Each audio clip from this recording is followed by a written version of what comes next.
me presentó Juan Pablo, mi nombre es Ezequiel, soy fonoaudiólogo, una profesión que parece que en Ecuador no está, pero a medida que la presentación de este día y el próximo día van a ir vislumbrando cuál es el rol de un fonoaudiólogo. El taller que nos convoca es el taller de bases neuroanatómicas y precursores de la lectura, el cual es un paso previo para lo que viene la próxima semana, que van a ser más estrategias, ¿ya? Pero esto obviamente siempre es necesario la base antes de comenzar con lo teórico. Lo que abordaremos el día de hoy son neuroanatomía básica, principales estructuras relacionadas con la lectura, generalidades del proceso lector, precursores neuropsicológicos de la lectura, desarrollo evolutivo del lenguaje oral y dislexia o trastorno de la lectura. Me gusta tener un público que es diverso porque así nos permite distintas miradas de un mismo fenómeno. Comenzando con esto, les voy a dejar 4 preguntas previas que quiero que se las hagan ustedes y después vemos si lo comprobaron al final, a lo largo de la presentación, adquirieron información nueva o pueden complementar lo que ya tenían. Las preguntas previas que ustedes se deben o sea, responder en cada una de sus casas: ¿a qué edad se debe adquirir la lectura? ¿Por qué algunos niños presentan problemas para leer?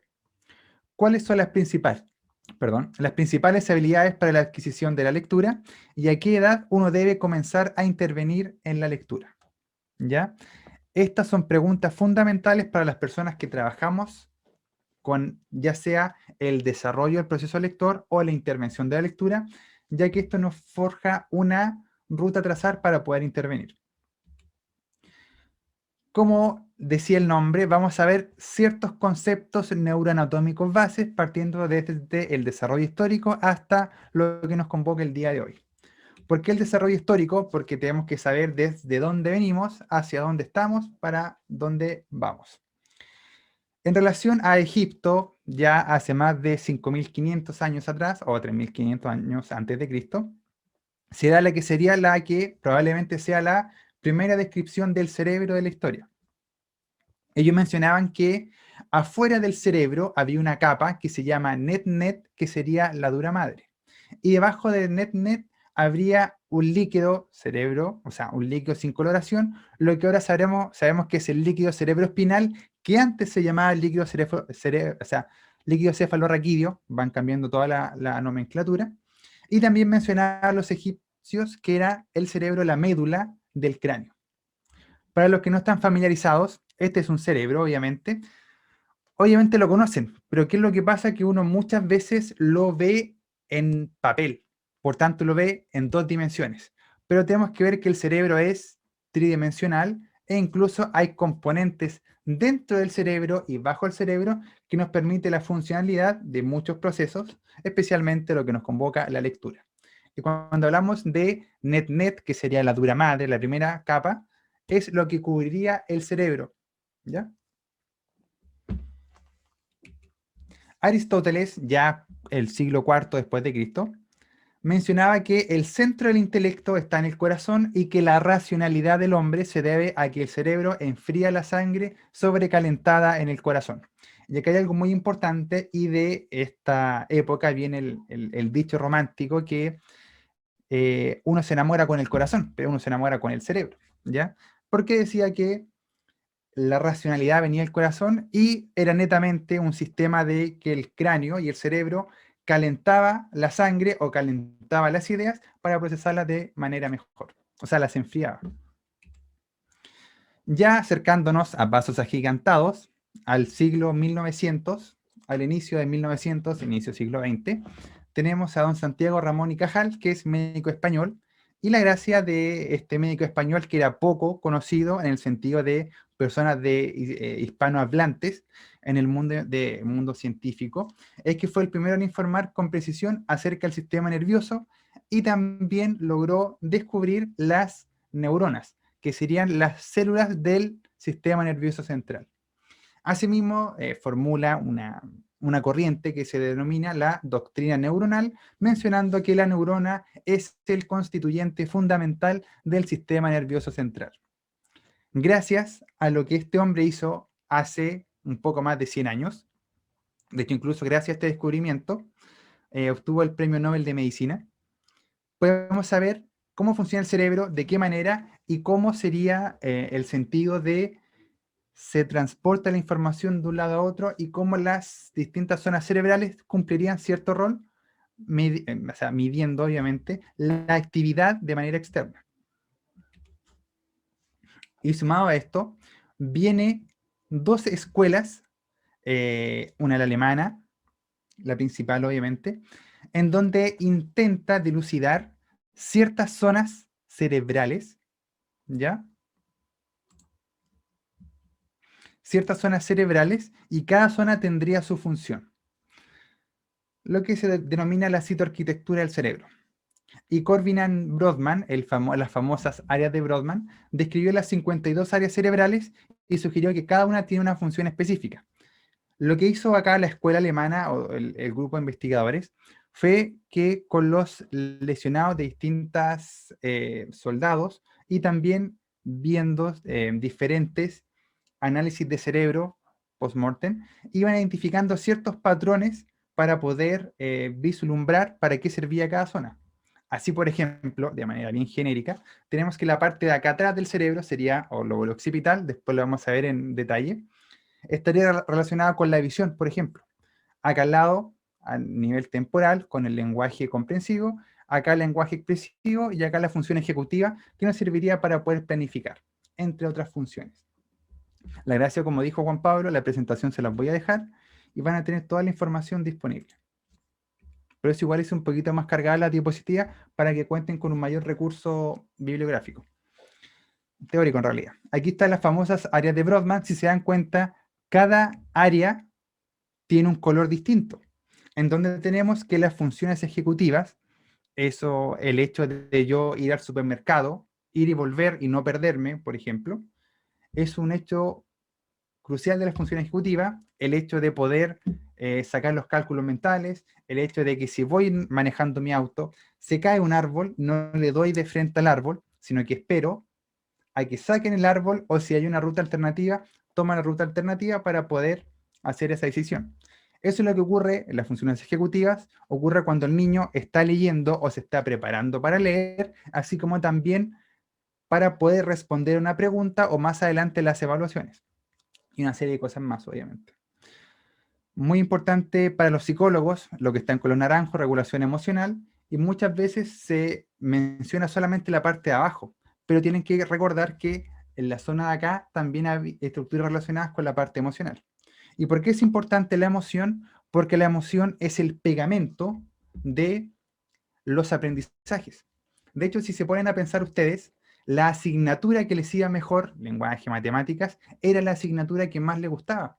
Por tanto, había una emoción positiva hacia ese aprendizaje y por tanto lo que hacían era poner mayor de su parte y que también quedara mucho más fácil grabar la información. Así hay una serie de zonas cerebrales relacionadas con distintas funciones, pero no las voy a nombrar todas, obviamente, porque si no estaríamos hablando toda la tarde. Y este no es el motivo, no es una clase de neuroanatomía propiamente tal. El cerebro es el órgano más complejo del ser humano, pesa aproximadamente 1350 gramos, chimpancé pesa alrededor de 450, y a pesar de que pese 1350, lo que sería menos del 2% del peso del cerebro, o sea, del peso corporal de cualquier persona, ocupa el 20% de la energía total. Y aquí ya vemos enseguida que se desmentiría un neuromito que ocupamos solamente el 10% del cerebro. ¿Cómo es posible que ocupáramos o que ocupemos el 10% del cerebro si solamente algo del 2% de nuestro peso ocupa el 20% de energía que recluta? Comienza incipientemente la curiosidad incluso hace ya 5.000 años, como lo vimos con los egipcios, hace 3.500 años antes de Cristo, y el mayor auge posterior a las guerras mundiales y con las técnicas de neuroimagen. Se preguntarán por qué guerras mundiales, porque lamentablemente para los soldados, positivamente para la investigación, los soldados tenían heridas cortopunzantes a zonas específicas, ya sea por espadas o por cuchillos o por balas. Por tanto, sabían que si se lesionó un área puntual del cerebro y, no sé, dejó de mover el brazo izquierdo o dejó de comprender lo que estaba diciendo, empezaron a relacionar que cierta falla se debía a una lesión en cierta zona del cerebro. El cerebro, y acá hay algo muy importante, se divide en dos hemisferios, hemisferio izquierdo y hemisferio derecho. Derecho es el izquierdo de ustedes, izquierdo es el derecho de ustedes. Estamos hablando de mi visión. Muchas veces se confunden, son dos hemisferios, izquierdo y derecho, los cuales se comunican entre sí por el cuerpo calloso, que es una zona, ahí se ve de color blanco, que son axones, son como si fueran lazos que comunican de un hemisferio al otro, ¿ya? Lo otro que está compuesto por 5 lóbulos, que los vamos a ver más adelante. Antes se enseñaba que eran 4. Antes se decía que era temporal, frontal, parietal, occipital, pero hace un par de años se incorporó la ínsula, que después vamos a ver para qué sirve la ínsula. En la edad adulta, a medida que se va envejeciendo, el cerebro se va haciendo más pequeño y está compuesto por su mayoría de agua y posee lo que nos importa a nosotros, que serían las neuronas, en la célula, obviamente, del sistema nervioso central. Ahí está el cerebro, ahí que ustedes lo vieron en 3 dimensiones, y acá está desde un punto de vista esquemático, para que sea mucho más fácil. Cuando ven el cerebro, piensen que es un combo, ¿ya? Y lo que está hacia adelante el combo sería la parte de acá, que sería la frontal. Y hacia acá sería lo occipital. El lóbulo frontal estaría relacionado con las funciones ejecutivas, como le decía, lo que nos permite planificar, ser ejecutivamente correcto. También hay un componente relacionado con la parte comportamental, en la zona de acá abajo, si nos portamos bien o mal, y un componente emocional que está por abajo y por el medio del cerebro. El lóbulo temporal, que estaría en rosado, está relacionado con la comprensión del lenguaje oral y también estaría relacionado con está relacionado con el reconocimiento de los objetos, ¿ya? La vía del qué. ¿Por qué es importante la vía del qué? El qué es. Porque cuando uno nace, la zona del temporal, acá abajo, la parte rosada, por aquí abajo, aquí hay una zona que está relacionada con el reconocimiento de las caras y de los objetos. Pero cuando nosotros comenzamos a leer, esa zona la reclutamos y le cambiamos por neuroplasticidad para que en vez de que nos sirva para reconocer caras y objetos, le empezamos a enseñar las letras. Y ahí se empieza a hacer nuevas conexiones. Lo vamos a hacer más adelante. También tenemos el lóbulo parietal, que estaría acá arriba en el color celeste, que está relacionado con la atención y también está relacionada con la orientación temporoespacial, en donde yo me muevo, por ejemplo, y no choco con las cosas que tengo acá cerca. O también el ir y volver a la casa, parte función ejecutiva y parte también lóbulo parietal. A grandes rasgos, obviamente. Lóbulo occipital relacionada con la visión, lo que nos permite ver lo que está acá atrás. Y si separamos esta zona de acá, separamos aquí, entre medio, estaría el lóbulo relacionado, o el lóbulo que se llama la ínsula, y este lóbulo, que es el lóbulo insular, está relacionado con la transformación de la información auditiva en información motora para que nosotros podamos hablar, por ejemplo, ¿ya? Y también está relacionado con lo que es los componentes, parte del sistema límbico. Dicho esta pequeña introducción, que a algunos puede parecer tediosa, lo bueno que va a estar la grabación y la clase, vamos a ver de todas estas estructuras que ya tenemos, cuáles son las principales para poder leer o relacionadas con la lectura. Tenemos dos zonas importantes acá, el giro angular, área 39 de Brodmann, ¿se acuerdan que lo vimos al inicio? 39 de Brodmann, lo que dividía en distintas zonas cerebrales. Giro angular y giro supramarginal, área 40 de Brodmann, está entre el lóbulo parietal y temporal. El giro angular estaría relacionado con la integración multimodal, es decir, información auditiva, visual y táctil, en el procesamiento semántico, cálculo, lectura y escritura. Qué increíble, ¿eh?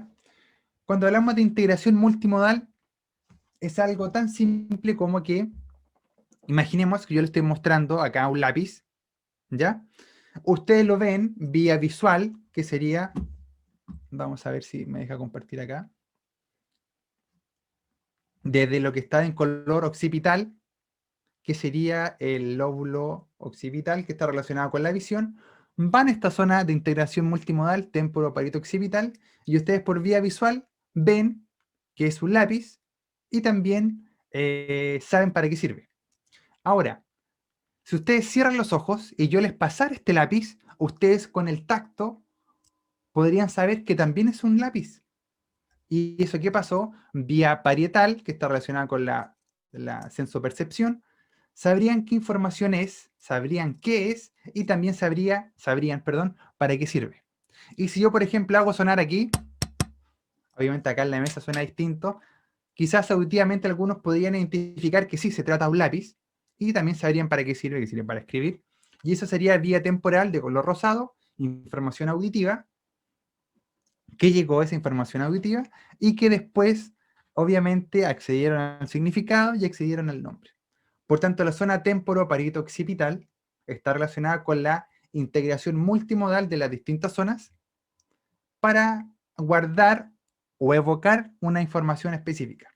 Lo otro importante de eso es que ya desmentimos en parte, o el mito que ocupamos el 10% del cerebro, también desmentimos acá los estilos de aprendizaje. Yo creo que lo han escuchado y muchas veces algunos lo aplican, esto es controversial todavía, pero está comprobado que es un neuromito que en la práctica no hay evidencia científica de que sirva o que se deba ocupar. Y acá tenemos, por ejemplo, que muchos dicen yo soy visual, yo soy auditivo, yo soy kinestésico y ustedes de repente se autodiagnostican y diagnostican a sus estudiantes. Pero con este ejemplo de el lápiz, ¿qué es lo que dice la ciencia? Mientras ocupen mayores canales de entrada de la información, va a ser mucho más fácil que se guarde esta. Por tanto, si enviamos información auditiva, táctil y visual, va a ir todo a un mismo cajón y por tanto va a ser mucho más fácil poder guardarlo y poder evocarlo. Segundo neuromito que también vamos desechando a medida que vamos pasando con la presentación. Y la zona supramarginal está relacionada con el procesamiento fonológico y la lectura. La fonología la vamos a ver más adelante, que cumple un rol importante, pero no el único, para la lectura. El área de Broca, que generalmente los que están un poco más metidos con esto, está relacionado con la expresión del lenguaje, pero también está relacionado con la comprensión y expresión gramatical, con el procesamiento de verbos y la programación motora para la articulación del habla. También tenemos el área Wernicke, el lóbulo temporal atrás, que estaría relacionada con la comprensión auditiva y principalmente con aspectos fonológicos y semánticos del lenguaje. Si se dan cuenta, todo esto necesitamos para aprender a leer o para poder leer de base, porque aquí obviamos, no sé, la zona occipital que está relacionada con desde que ingresa la información visual y otras vías, pero esto sería lo principal. Lo otro importante, tenemos estas zonas cruciales para la lectura, pero también hay una zona que está abajo del cerebro, acá abajo, que está relacionada con el almacenamiento de la memoria procedimental. ¿Qué será eso? La memoria procedimental es la memoria de los procedimientos, la memoria automática. Cuando uno come, uno lo hace de manera automática. Cuando uno escribe, cuando lleva muchos años escribiendo, lo hace de manera automática. Cuando uno camina, cuando uno habla. Y por tanto, cuando un niño aprende a leer de manera correcta, ya no tiene que reclutar tantas áreas cerebrales, sino que da el inicio y después nos ponemos a funcionar en piloto automático. ¿Y qué es lo importante de eso? Más adelante lo voy a explicar, pero adelanto un poco. Que el niño, para poder leer, cuando está leyendo, consume muchos recursos cognitivos y energéticos. Y por tanto, por eso cuando el niño lee y dice mamá, y usted le preguntan qué dice, no sé, porque su cerebro está tan enfocado en decodificar grafema, fonema, el sonido, o sea, la letra con el sonido, que no se preocupó de poder comprender que estaba leyendo. Que muchos de ustedes probablemente tengan dificultades con los niños, que es la dificultad para comprender. Y por tanto, ¿qué es lo que se necesita? Que el niño lea de manera automática, o sea, que funcione en memoria procedimental, porque aquí los recursos cognitivos son bajos y por tanto Reclutamos toda la mayor cantidad de funciones cognitivas y energéticas para poder recién ahí comprender lo que se está leyendo. En relación a las generalidades del proceso lector, tenemos que la lectura es un proceso fundamental tanto para acceder a la información en el mundo actual como para garantizar una plena participación en la sociedad, considerándose además como una puerta de entrada permanente al aprendizaje. Acá tenemos que también destacar que la lectura es la base para todas las asignaturas, no solamente para lengua o lenguaje de comunicación o castellano, el ramo que tengan, sino que hasta para leer una pauta musical necesitamos leer e interpretar los signos. El acto de leer posibilita o dificulta cualquier aprendizaje, considerándose además como la destreza con mayor impacto para el desarrollo de las personas. Leer implica, en un sentido amplio, aprender a pensar de otra manera, considerándose como un proceso básico para el desarrollo del resto de los aprendizajes. ¿Se acuerdan que les comentaba que hay una zona en el lóbulo temporal, el giro fusiforme? Los nombres no es relevante ahora, que está relacionada con el reconocimiento de caras, reconocimiento de objetos, y de acuerdo a la estimulación del docente, del equipo que trabaje con el niño, va a ir reclutando esta zona que fue diseñada para una cosa y la va a hacer funcionar para otra, que sería para leer. Lo otro importante, lo menciono ahora porque puede que se me olvide. Ya a un niño uno ya pudiese predecir si va a tener dificultades lectoras o no entre los 2 y los 3 años. ¿Y por qué pasa eso? Porque si el niño tiene dificultades fonológicas con la estructuración de las palabras, que habla como si fuera un niño más chico de lo que es, y así como a las oraciones le faltan algunos componentes gramaticales o son más cortas de lo que deben ser, eso ya sería indicativo de que el niño probablemente más adelante va a tener dificultades para comprender o para desarrollar el proceso lector. Hay dos conceptos importantísimos, que es importante que lo anoten o se recuerden, porque le va a permitir justificar su intervención más adelante. El concepto es de alfabetización emergente y umbral lector. La alfabetización emergente se refiere a que no existe un momento específico en el cual se aprenda a leer, sino que va construyéndose a medida que el desarrollo cognitivo y lingüístico permite hacerlo. Y está relacionado con el de umbral lector, que sería la etapa en la cual se cristaliza toda la experiencia previa y se puede comenzar a leer. Lo importante de la alfabetización emergente es que al no existir un momento específico para aprender a leer, no es que el niño en primer año básico tiene que leer. Lo ideal es que sí. ¿Por qué les menciono esto? Porque relacionado con el umbral lector menciona que cuando ya se cristalizan las experiencias previas, ¿ya? Y arriba cuando el desarrollo cognitivo y lingüístico permite hacerlo. Acá tenemos tres conceptos. Si el niño tiene todo el desarrollo cognitivo, evolutivo y lingüístico, los precursores neuropsicológicos de la lectura que vamos a ver más adelante, si los tiene desarrollados antes de ingresar a preescolar, aunque se termine de desarrollar el primer, segundo año básico, el niño va a poder comenzar a leer. Pero si este niño no tiene estos precursores, no va a poder empezar a leer o esa lectura va a ser muy dificultosa, ¿ya? Por eso es importante que más adelante pongan atención a cuáles serían los precursores que vamos a intervenir y que funcionarían de mejor manera. Y a mí me gusta explicar la lectura como si fuera una pirámide. El objetivo máximo de la lectura o de los estudiantes es que lean o leer. Y si se dan cuenta, para poder llegar a lo que es la lectura, hay ciertos bloques de esta pirámide: vocabulario, fonología, denominación, la imaginación, reconocimiento de grafema fonema, lectura de pseudopalabras, práctica, el apoyo familiar y un sinfín de otros precursores y habilidades previas, que si el niño tiene todo esto acá, va a poder leer. Pero si fallan algunos, quizás va a desarrollar la lectura, pero va a ser con muchas dificultades. Y ahí está el rol del docente o del profesional de la educación de la salud, que permita poder pesquisar cómo se encontraría el desarrollo cognitivo y lingüístico previo para afrontar este proceso lector. Lo otro importante de esto, muchas veces, ¿qué es lo que se hace? En la otra semana vamos a ver intervención. ¿Qué es lo que se hace? Cuando al niño le cuesta leer, ¿qué es lo que generalmente todos hacen? Que lea. Pero les pregunto, si les faltan estos bloques de abajo, ¿será efectiva esa lectura? Probablemente que no. Por lo tanto, al insistir en que el niño o niña lea, sin considerar los procesos que están a la base de la lectura, no se producirán mayores mejoras. Y las dificultades no intervenidas a tiempo irán aumentando con el pasar de los años. Y ustedes se dan cuenta que los que trabajan en educación, que el niño que le costó leer en primero, le cuesta leer en segundo, en tercero, cuarto, muchas veces se egresa de la enseñanza básica, en la media, sigue teniendo esas dificultades y llega a la universidad igual y sigue teniendo esas dificultades. ¿Y eso por qué? Porque si no se interviene de manera correcta o si no se interviene lisa y llanamente, las dificultades no se van a ir nunca, sino que van a ir aumentando.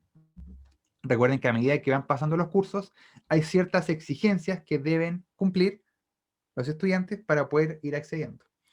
Pero muchas veces, que está en boga, o sea, no en boga, sino que muchas veces antes se dejaba al niño repitiendo si no aprendía a leer. Pero si el niño se deja repitiendo sin entregarle las competencias necesarias previas para poder leer, no va a ser muy efectivo. Hay muchos autores que plantean, yo voy a plantear solamente unos pocos, que plantean en relación al desarrollo del proceso lector, que habría un sustento cognitivo, psicolingüístico y emocional para poder desarrollar la lectura. Rosselli, Matute y Ardila, el año 2006, mencionan que para poder leer serían necesarios ciertas habilidades previas, como la decodificación de estímulos visuales, la velocidad de la denominación, la amplitud en el vocabulario, la memoria de trabajo, mantener la atención y la concentración y las habilidades fonológicas. Esto no se les puede olvidar. Y posteriormente nuestro amigo Bravo, el año 2013, menciona que para poder leer es necesario un desarrollo lingüístico, la conciencia fonológica, percepción visual, memoria verbal, atención, la atención sostenida y selectiva, y el interés por aprender. Hay algunos conceptos que se repiten y obviamente habilidades fonológicas se sigue manteniendo. Pearson habla de ciertas funciones críticas para poder leer o desarrollar el proceso lector, en donde refiere que la conciencia fonológica, al igual que los anteriores, sería el principal precursor neuropsicológico de la lectura, pero no el único. Y en este caso menciona que para poder desarrollar la lectura es importante que se desarrolle a la par, o más que a la par, que hay una relación simbionte entre la conciencia fonológica y el reconocimiento de las letras, que una se necesita para que se desarrolle cabalmente la otra. Así como también, en esas dos habilidades serían fundamentales, menciona que la escritura en preescolar es fundamental para desarrollar el proceso lector, pero no la escritura tortuosa de que escriban bonito, sino que esa escritura que permite familiarizar al niño con las letras, ¿ya? Y que le permite obviamente jugar. Recuerden siempre las 3 vías de ingreso de la información: auditiva, visual y táctil. La velocidad en la denominación, lo voy a explicar que lo vamos a ver más adelante. La memoria verbal y el vocabulario, que también lo vamos a ver más adelante, que es la cantidad de palabras obviamente que conocemos. ¿Hasta aquí alguna duda, consulta o seguimos? O las preguntas creo que iban al final, así que vayan anotando las preguntas y al final vamos a responder para no parar tanto el curso. Tenemos que hay muchos precursores de la lectura, pero los que yo siento que serían fundamentales para poder trabajar serían los siguientes, de lo que hablamos de los precursores neuropsicológicos de la lectura. Tendríamos la fonología o conciencia fonológica, el vocabulario, la velocidad de denominación, reconocimiento de grafema fonema y el conocimiento del alfabeto. Lo voy a ir explicando uno por uno, así que no se preocupen. Cuando hablamos de conciencia fonológica, nos referimos a el encargado o a la reconocimiento y manipulación auditiva de lo que se escucha, ¿ya? Tanto sonidos verbales como no verbales. Pero los verbales, el niño tiene que ser capaz, en la conciencia fonológica, de reconocer que las palabras están compuestas por sílabas. Eso es la habilidad fundamental, que tiene que darse entre los 4 y hasta los 4 años y medio. Identificar el nombre de cada sílaba, agregar y omitir sílabas de las palabras, entre otras habilidades. Después voy a mostrar ejemplos. Lo otro fundamental es que es importante que posterior a esto los niños sean capaces de reconocer que las palabras están compuestas por fonemas, que serían los sonidos de las letras. Y el niño tiene que ser capaz de identificar el sonido de cada fonema. El fonema, si menciona de repente fonema y grafema. Fonema es el sonido de la letra y grafema es la letra propiamente tal, la que está escrita. Y también que sea capaz de agregar y omitir fonemas en las palabras, entre otras habilidades que vamos a ir conversando probablemente más adelante o la siguiente semana. Los ejemplos de conciencia fonológica, si yo les pregunto o yo les digo que hagan ustedes en sus casas, aplaudiendo la palabra caperucita sin leer, ¿cuántas sílabas tendría? Y ustedes dicen caperucita. Y si no lo pueden sacar mental, lo pueden hacer con los dedos. Caperucita tendría 5 sílabas. Ah, entonces tiene 5 sílabas. ¿Cómo se llamaría la sílaba número 4 de la palabra caperucita? A ver, caperuci se llama así. Y la omisión de sílabas del medio, si sacamos la sílaba del medio, ¿cómo queda la palabra capecita? Obviamente esto ustedes lo tienen que hacer sin leer, y todo es una habilidad mental.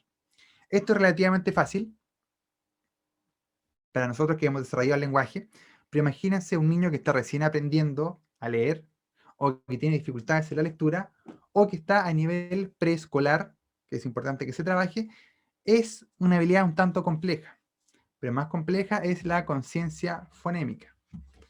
Lo anterior, mira, hay algo muy importante que muchas veces los pueden confundir en los textos. Se dan cuenta en el título dice conciencia fonológica, pero la conciencia fonológica se divide en conciencia silábica y conciencia fonémica. La silábica fue la que vimos antes y la fonémica es la que estamos viendo ahora. Tenemos que consiste la conciencia fonémica en la segmentación de fonemas que, por ejemplo, si les digo la palabra rinoceronte, hagan el ejercicio en su casa con ojos cerrados, que me digan cuántas letras tiene la palabra rinoceronte, sin hacer trampa, y ustedes probablemente en sus casas van a estar r, i, n, o, s, e, r, o, n, t, e. Y si no saben, lo hacen contando con los dedos. R, I, N, O, S, E, R, O, N, T, E. Más que no saben, perdón, si no les cuesta hacer el cálculo mental. ¿Por qué es importante esta habilidad? Lo voy a explicar en un momento más. Reconocimiento fonémico. Sabemos que rinoceronte tiene 11 letras. Reconocimiento fonémico, ¿cómo se llamaría la letra del medio de la palabra rinoceronte? El niño tiene que pensar, o el adolescente, o el adulto, a ver si el rinoceronte tenía 11 letras, entonces la letra número 6, el sonido número 6, es la del medio. R, I, N, O, S, E. Entonces sería la letra E. Y si le saco la letra E a la palabra rinoceronte, ¿cómo queda la palabra? Rinocronte. ¿Por qué es importante esta habilidad? La conciencia fonémica, la conciencia silábica y en conjunto la conciencia fonológica sería muy importante, o sea, es muy importante para desarrollar el proceso lector, ¿ya? Las preguntas déjenlas ahí porque las vamos a responder más adelante. Es importante desarrollar el proceso lector, o sea, es el principal precursor neuropsicológico de la lectura.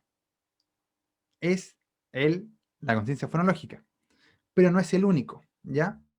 Lo otro importante que les menciono como adelantando para la próxima semana, que uno tiene que trabajar siempre, o como yo lo abordo desde un punto de vista evolutivo, primero la conciencia silábica y después la conciencia fonémica. ¿Por qué?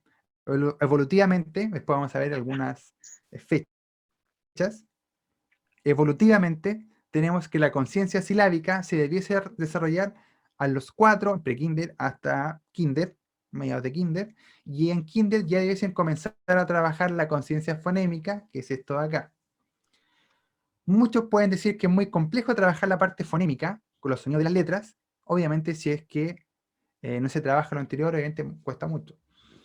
Yo como trabajo esto con lengua de señas, apoyándome, por ejemplo, mamá sería a, aunque la se hace así, acá en Chile, las lenguas recuerden que tienen sus variaciones dialécticas de acuerdo al país, y al niño le doy la pista visual, entonces el niño ve la información auditiva, o sea, información visual, escucha y hace la entonces tenemos, al hacer la letra o escribir a, tenemos información que llega por las 3 vías de entrada de la información que les mencioné al inicio de la presentación. Por tanto, es mucho más fácil que el niño guarde la información y que la pueda evocar para manipularla posteriormente.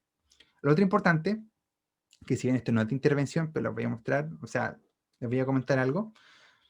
Yo he trabajado, muchas personas no trabajan, dicen que estas son actividades de niños chicos, de pequeños. Pero yo he trabajado con chicos de 10, 11, 15, 20 años incluso, trabajando con ciencia silábica, lo que deben aprender a los 4 años, y después con ciencia fonémica, como son los precursores de la lectura, nos sirve muchísimo para poder mejorar y la persona mejora su lectura. Recuerden que las preguntas son al final, así que no se desesperen, déjenlas anotadas, envíenla, escríbanla por el chat acá o envíenla al equipo. El siguiente o la siguiente habilidad fundamental para desarrollar la lectura es el vocabulario, que es importante que el niño posea un amplio vocabulario. No es lo mismo que un niño, no sé, imaginemos que un niño conoce 10 palabras versus un niño que maneja 100, es un caso extremo, pero para que quede graficarlo de manera más clara. Tenemos 10, el niño que maneja 10 palabras, obviamente es mucho más limitado las oraciones que él puede comprender y las que puede armar versus este niño que comprende 100 palabras, ¿ya? Obviamente el que comprende 100 puede hablar o puede armar oraciones mucho más complejas y puede comprender también oraciones mucho más complejas. Así como es importante un buen vocabulario, es igual de relevante la velocidad que accedemos a él y este está relacionado con las funciones ejecutivas. Por ejemplo, ustedes, si están trabajando en aula, hagan este ejercicio.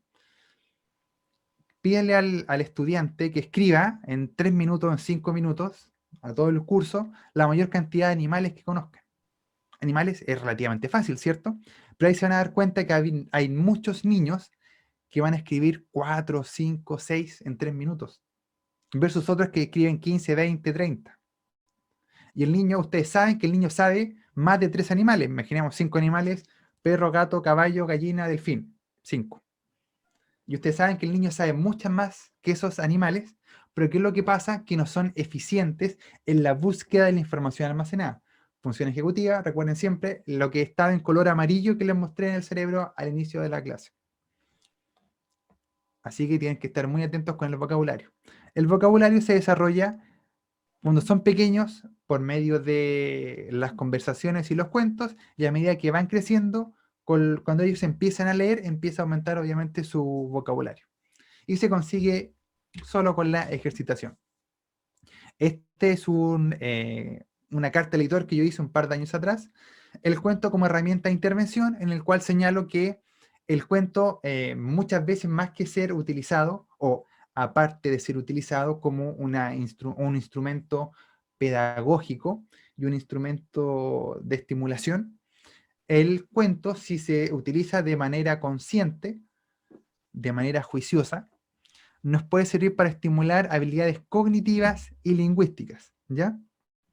¿Y por qué cognitivas y lingüísticas? Porque el niño tiene que estar atento, atender o estar atento durante todo el cuento, guardarse la información de cómo se llamaba el personaje principal, cuántos animales habían, qué le pasó al protagonista, qué no le pasó al protagonista o por qué le pasó eso.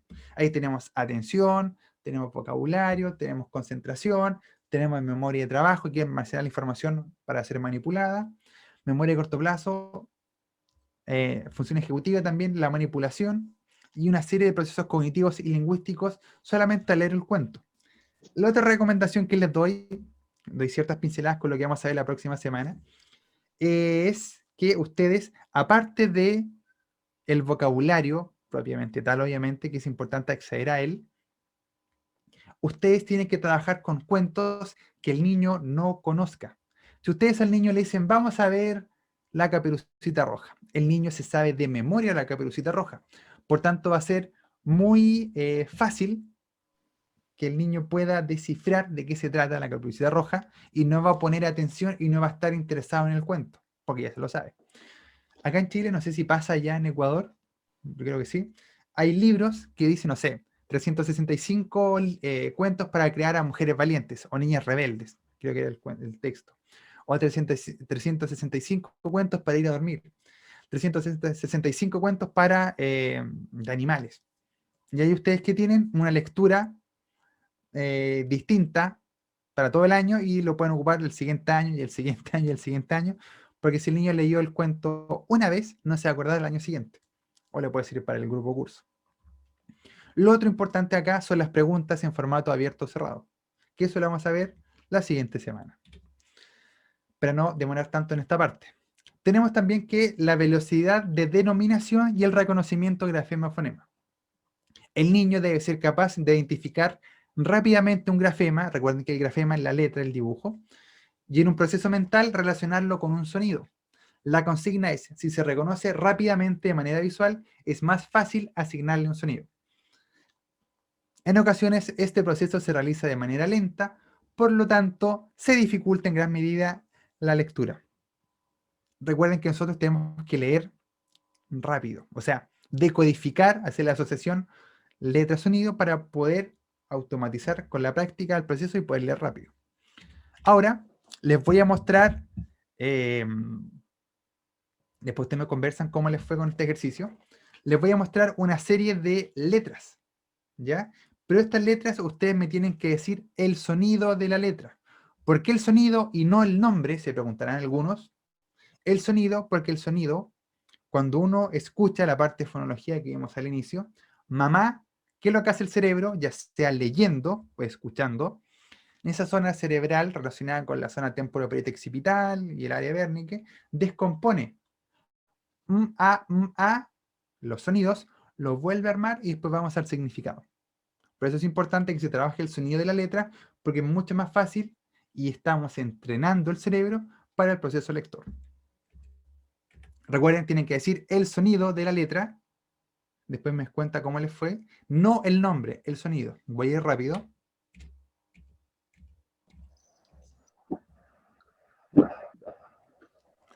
¿Les costó o no les costó? Después ustedes me comentan si les costó o no les costó. Yo trabajo estas habilidades con niños de primer año básico.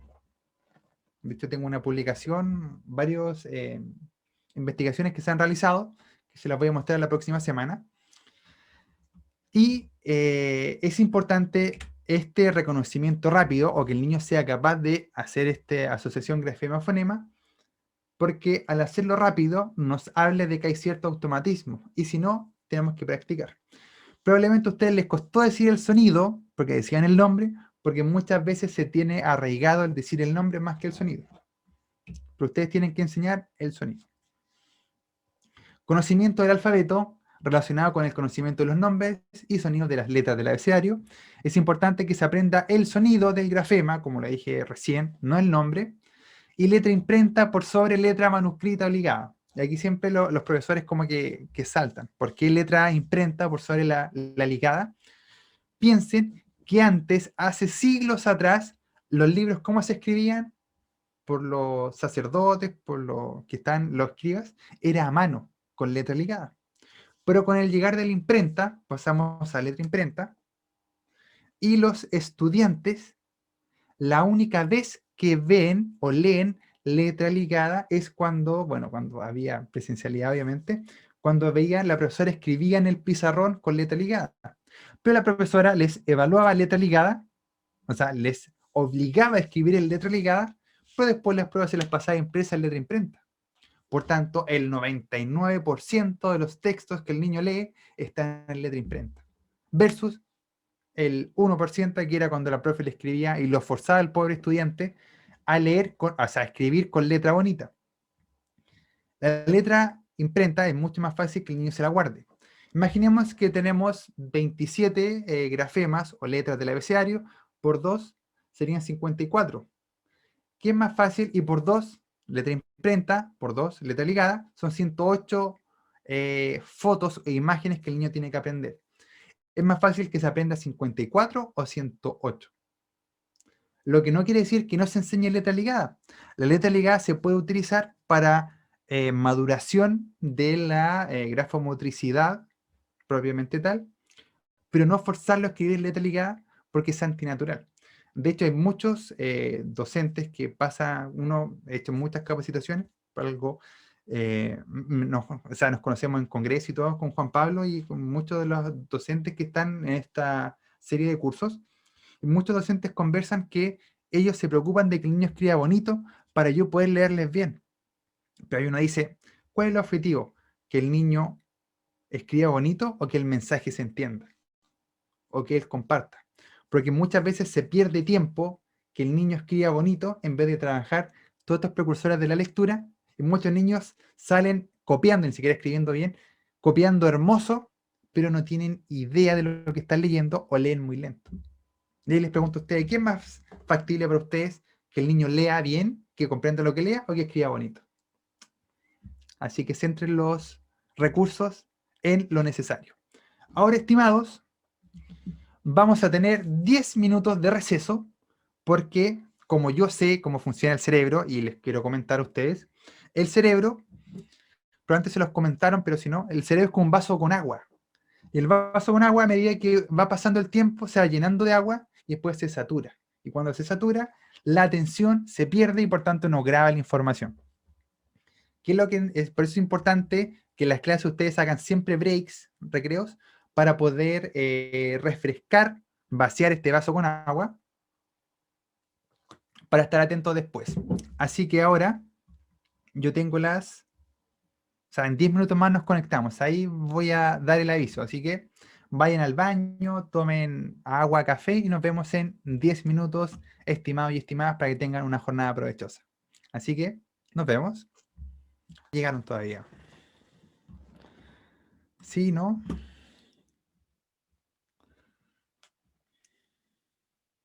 Todo listo.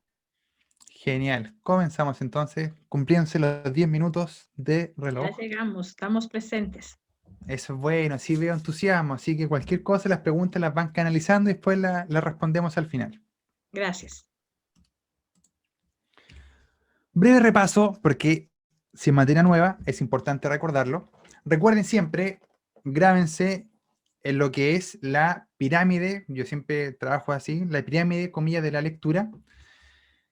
Para poder leer es necesario trabajar ciertos bloques o que este andamiaje esté completo para que nuestra lectura sea eficiente. Y si al niño le cuesta leer, probablemente hay ciertas habilidades cognitivas que están a la base que no están desarrolladas, ¿ya? Y si obviamente no están desarrolladas, va a costar mucho que el niño lea o que el niño pueda desarrollar el proceso lector. Asimismo, si un niño lee mal, al obligarlo a leer, si no tiene las habilidades previas, esa intervención, comillas, digo que es intervención porque no podemos hablar de una intervención si no se aborda con el déficit que tiene el niño desde cualquiera de estos bloques que esté comprometido, no va a ser efectiva. Por tanto, siempre estimulando el proceso lector desde sus precursores y también cuando intervengan, consideren los precursores de la lectura. A grandes rasgos, teníamos que la fonología, la conciencia fonológica, que es el principal precursor neuropsicológico de la lectura, que está relacionado obviamente con la manipulación de las sílabas y los fonemas. Tenemos el vocabulario, que es el conocimiento de las palabras. A mayor vocabulario es mucho más fácil poder comprender más. La velocidad de denominación es cómo accedemos a la información que está almacenada y le abocamos propiamente tal. El reconocimiento de grafema-fonema es esta habilidad de reconocer la letra y asignarle el sonido rápidamente. Y el conocimiento, obviamente, del alfabeto, donde precisamos la letra imprenta por sobre la letra ligada. Por tanto, no torturen a los niños enseñando letra ligada, sino que letra imprenta. Si al final de cuentas nos importa a nosotros comprender el mensaje. Obviamente hay que enseñar la letra ligada para que la conozcan los niños y la puedan leer, pero no es algo vital porque el 1% de lo que el niño lee está en letra ligada. Ahora hay algo muy importante que les quise agregar cuando desarrollé la propuesta del curso, que hay muchas personas que no están familiarizadas con el lenguaje oral. Y el lenguaje oral es la base y la clave para el desarrollo del lenguaje escrito. Y cuando hablamos de lenguaje escrito tenemos lectura y escritura. En relación al desarrollo evolutivo del lenguaje oral, para los profesionales y técnicos que trabajan, me equivoqué yo, con niños y adolescentes, conocer aquellos aspectos que son los esperados para la edad ayuda muchísimo en el hecho de poder evaluar, intervenir o hacer las derivaciones a los profesionales pertinentes en esta área. Por ejemplo, si les pregunto, ustedes me responden, no podemos pimponearnos mucho, pero si les pregunto, ¿a qué edad el niño tiene que decir su primera palabra? ¿A qué edad el niño tiene que decir su primera frase? ¿A qué edad el niño tiene que decir su primera oración? ¿Cuántas palabras el niño tiene que manejar a tal edad? Probablemente no lo conoce. Y la idea de esto, o de entregarle estas claves que les voy a dar, es que ustedes pongan ojo o pongan atención y estén atentos a las banderas rojas. Porque si un niño, por ejemplo, la primera palabra la tiene con significado, o sea, que diga mamá refiriéndose a mamá, no mamá, mamá, mamá, mamá, que es un balbuceo canónico reduplicado, nombre técnico. Pero sí que el niño diga mamá, refiriéndose a la mamá, es entre los 12 y los 15 meses, por ejemplo. Y el niño quizás tiene 2 años y no dice la primera palabra, estamos ya hablando de un retraso en el lenguaje. ¿Ya? Y recuerden que si decimos una palabra, obviamente, o no dice ninguna palabra, o dijo recién su primera palabra a los 2 años, la estructuración de las oraciones va a ser mucho más compleja, por tanto, a los 2 años que se espera que digan la primera oración de 2 elementos, probablemente se va a ir retrasando y esto vamos a ocasionar que en una de esas sea un lector deficiente más adelante.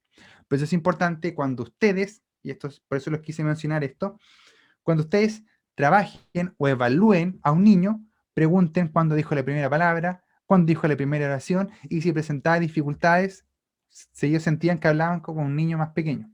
Ahora vamos a ver algunos ejemplos de desarrollo evolutivo. Asimismo, el lenguaje oral es la base óptimo, o sea, es la base para el desarrollo óptimo de la lectura y la escritura, como ya se los había mencionado.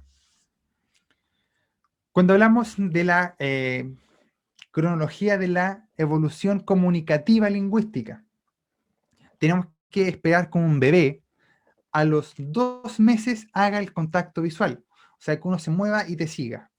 A los 3 meses, esa sonrisa social que tienen los chicos. Entre los 5 y los 6 meses, las protoconversaciones que empiezan como a repetir o tratar de repetir lo que dicen, sea gritando o con sonidos. Entre los 7 y los 8 meses, que puedan jugar de manera conjunta o que ustedes mantengan algo y usted la pueda seguir este objeto con la mirada y la pueda mantener o al estar viendo cualquier otra cosa. Y a los 10 y los 12 meses que tengan esa intencionalidad comunicativa, que quizás van a gritar, van a tratar de apuntar con el dedo, que eso está malo, después lo voy a explicar por qué, pero eso tiene que ocurrir entre los 10 y los 12. Como les comentaba, ya lo que vimos anteriormente era lo que tiene que ocurrir antes del año de edad, que eso es algo que uno tiene que preguntar, y esto es ya entre los 12 y los 18 meses, entre el año y el año y medio. Los niños pueden entender la información contextual, desarrollan ese balbuceo mixto y dicen su primera palabra con significado. Se habla siempre entre los 12 hasta los 15 meses, algunos dicen hasta los 18.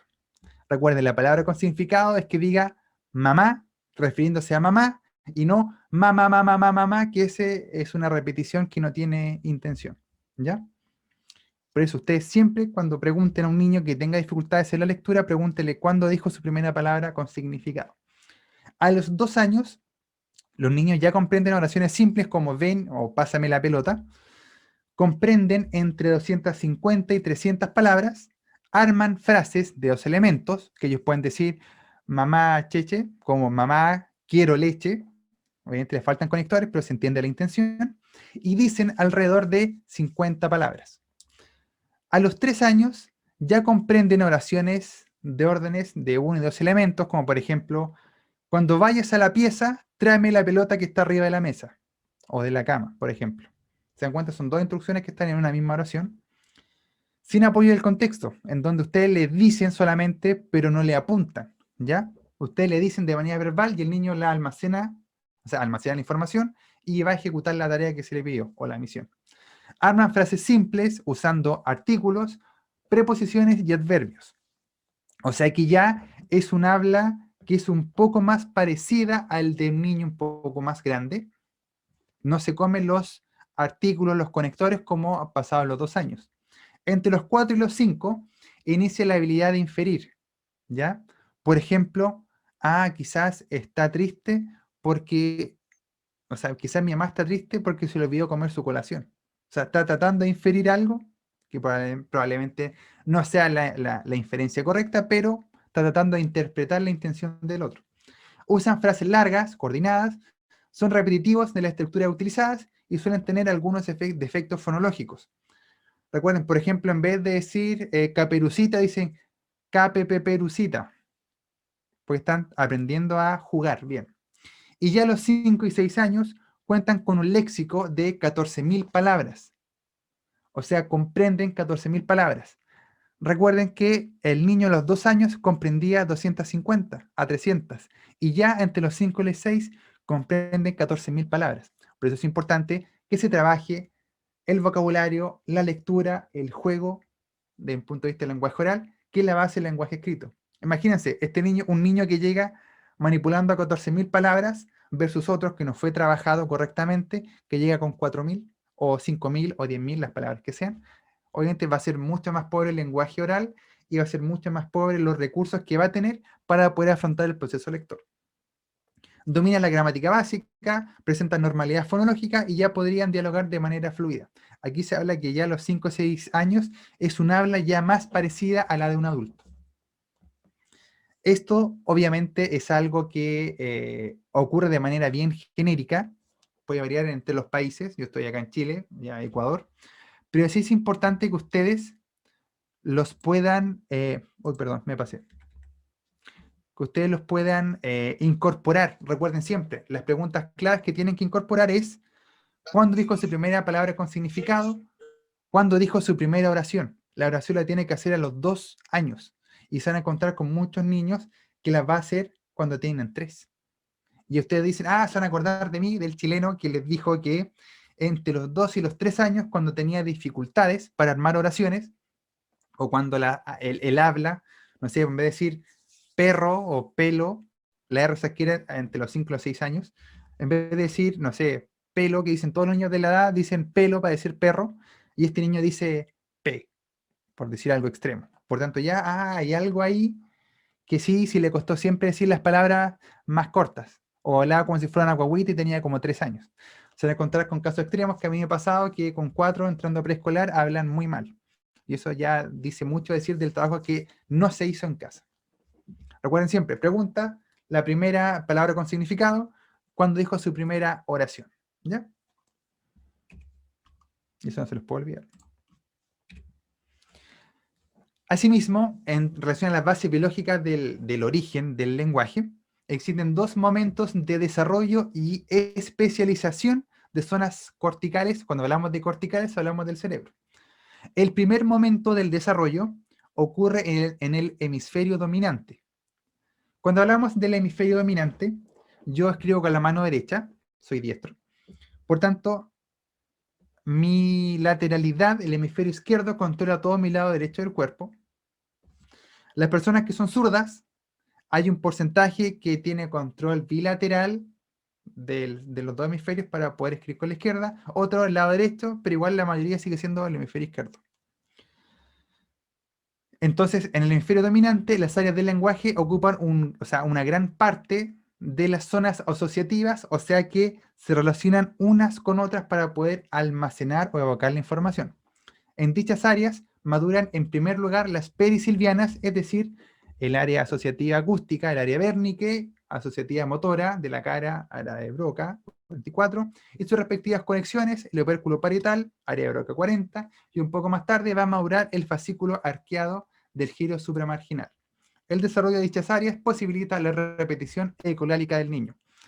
Esto se los podría haber explicado, pero preferí dejárselos ahí en la diapositiva para que lo puedan guardar y buscar si tienen alguna duda. Lo importante de esto, en el hemisferio izquierdo, ¿ya? Bueno, sería este en realidad, al lado acá, tenemos que desarrollar las áreas del lenguaje comprensivo, lenguaje expresivo primero, obviamente, Y nos permite esto de acá poder almacenar la información del lenguaje oral, que obviamente puede ser las bases del lenguaje escrito. Así como también tenemos un punto aquí relacionado con el área de comprensión, un punto relacionado con el área de expresión, aunque todo esto se trabaja, no es zonas muy específicas, sino que tiene ramas por todos lados, pero de manera esquemática se explica. Y este fascículo arqueado es el que nos permite repetir o que el niño diga pa, pa, pa, pa, pa, pa, pa, pa, pa, es porque maduró esta y esta zona más la zona que los conectaba. El segundo momento del desarrollo, ya tenemos un primer momento. El segundo momento de desarrollo, en el primer momento, el niño maneja muy pocas palabras. Comprende, algunos plantean que el niño maneja una palabra al año de edad, que el niño comprende. Lo que el niño comprende muy bien es el contexto en el que se encuentra, pero no las palabras que se utilizan. Ojo ahí. El segundo momento del desarrollo, a partir del segundo año de vida, se comienzan a desarrollar las zonas extrasilvianas, las que están hacia afuera del lenguaje, es decir, las áreas prefrontales relacionadas con la emoción, con la conducta, las funciones ejecutivas, las áreas premotoras y las temporoparieto-occipitales. Recuerden, zona temporoparieto-occipital, ¿cuál era? Zona temporoparieto-occipital, recuerden, era la que nos permitía almacenar la información auditiva, visual y táctil. Recuerden siempre el ejemplo del lápiz. La maduración de las áreas frontales, al estar íntimamente ligadas a las zonas subcorticales, que regulan la vida afectiva y emocional, permite al niño expresarse espontáneamente. Por eso los niños, cuando son pequeños, dicen las cosas solamente, por ejemplo, quiero baño o nariz, no sé. Y eso lo hacen netamente porque están desarrollando esas áreas y estamos en proceso de maduración de las mismas. Asimismo, la maduración de la zona temporoparieto-occipital, lo expliqué, permite al niño aprender el significado de las palabras uniendo el sonido al objeto o a la imagen del objeto correspondiente, ligado con el sorprendente aumento del vocabulario entre los 2 y los 3 años. Recuerden, desde aquí en adelante, a los 2 años, el niño manejaba 250 a 300 palabras. Pero ya a los 3, si mi memoria no me falla, el niño ya maneja 2000 palabras. O sea, de 250 subimos a 3000. 10 veces más, 250, 300, a 3000, 2000, 3000 palabras. Eso ya serían 10 veces más de lo que manejaba, de lo que adquirió en 2 años versus lo que adquirió 1. Y así obviamente llegamos hasta los 14.000 entre los 5 y los 6. Y eso se explica a la maduración de ciertas zonas cerebrales a medida que el niño va creciendo. Las conexiones transmodales con el área 39, que es el giro supramarginal que les mostré al inicio, probablemente marcaría el primer paso para llegar a la formación de conceptos y el desarrollo de la inteligencia simbólica, sentando las bases para la lectura y escritura. ¿Por qué hablamos de base simbólica? ¿Por qué? Porque esto, que es la letra A, para un niño no es nada. Un niño de 1 año ve eso, es como cualquier cosa que ve. Y por eso ya a los 2, 3, 4 años, cuando empieza a darle esta inteligencia simbólica, le damos el símbolo de estas 3 líneas cruzadas, que sería la letra A o el sonido de la letra A. Y así ocurre con todo el desarrollo. Por eso muchos papás, algunos torturan a sus niños que aprendan a leer a los 3 años, pero donde ni siquiera tiene el desarrollo de la inteligencia simbólica y mucho menos los precursores neuropsicológicos de la lectura. Acá queda algo mucho más esquemático, de acuerdo a lo que plantea Webb y Adler el año 2010 en relación al desarrollo y crecimiento del encéfalo. El nacimiento, el hito lingüístico es que lloran, y el peso del encéfalo, que es lo que está dentro del cráneo, serían 335 gramos. A los 3 meses, arrullos y llanto, 516 gramos. 6 meses, balbuceos.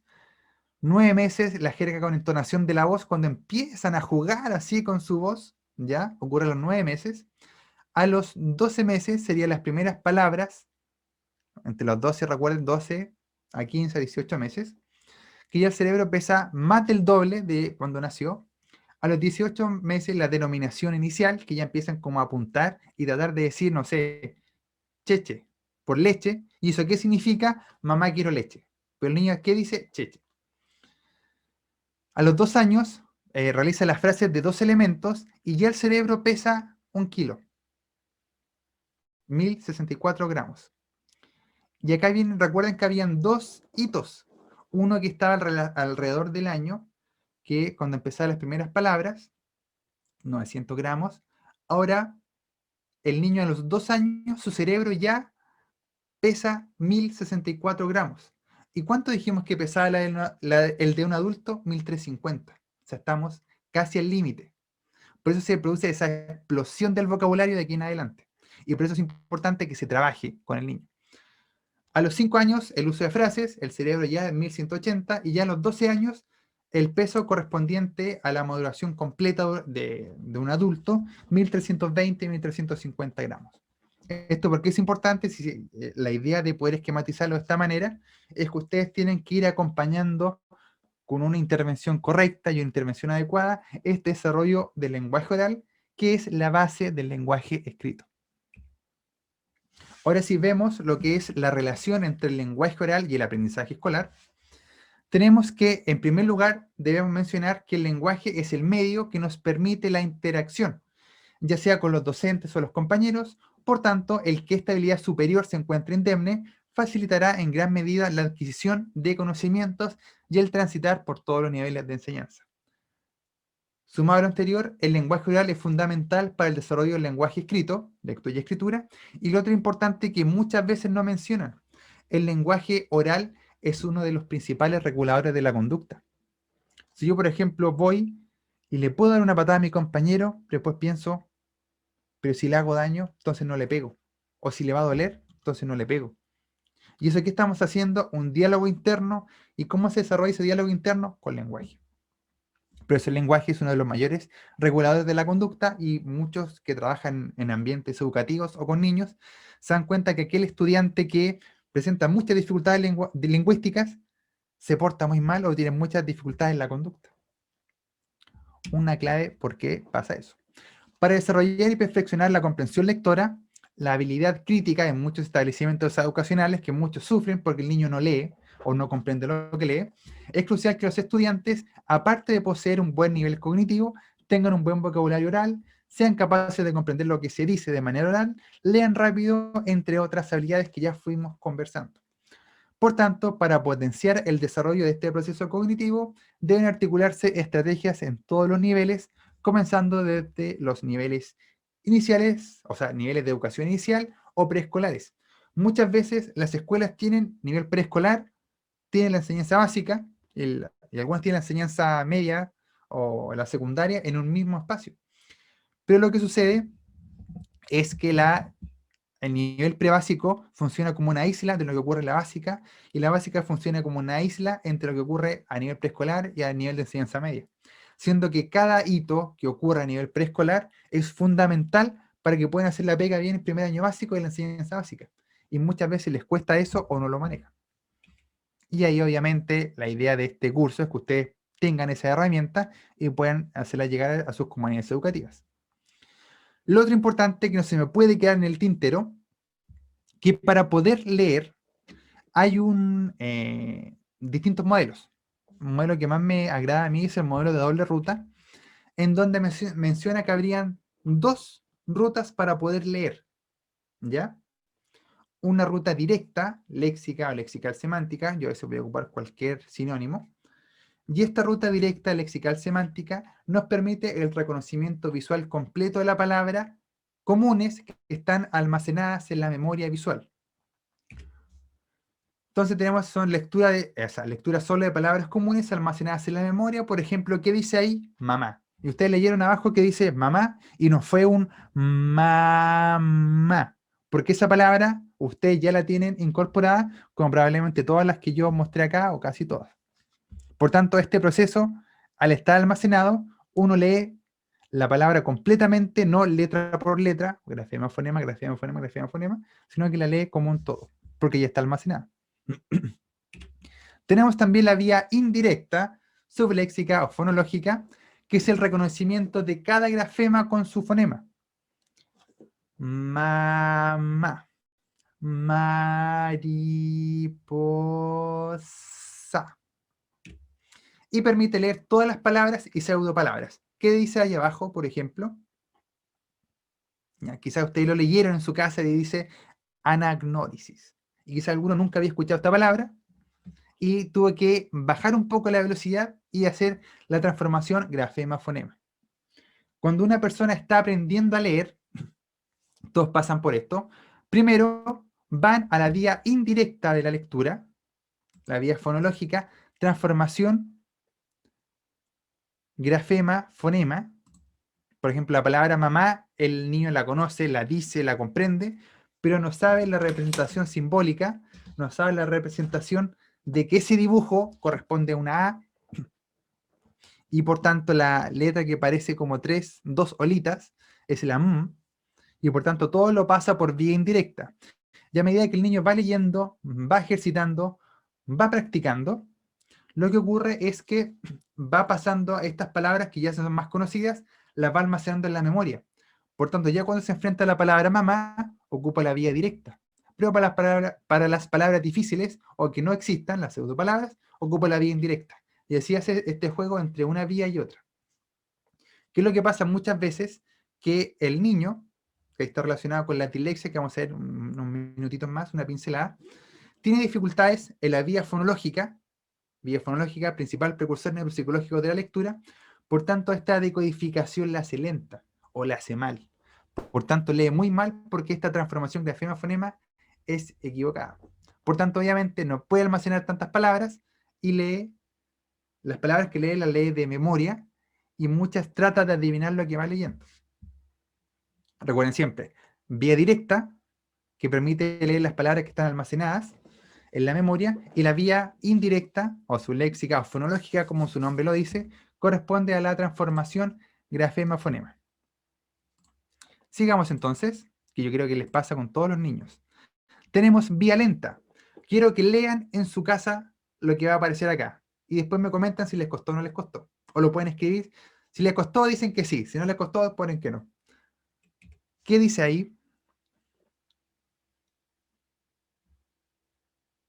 Ahora escriban en el chat. ¿Les costó o no les costó? Probablemente no les costó tanto, pero tuvieron que bajar la velocidad, ¿o no? ¿Tuvieron que bajar un poco la velocidad o lo leyeron súper rápido como si estuviera leyendo mamá o mariposa? Ahí vamos pimponeándonos.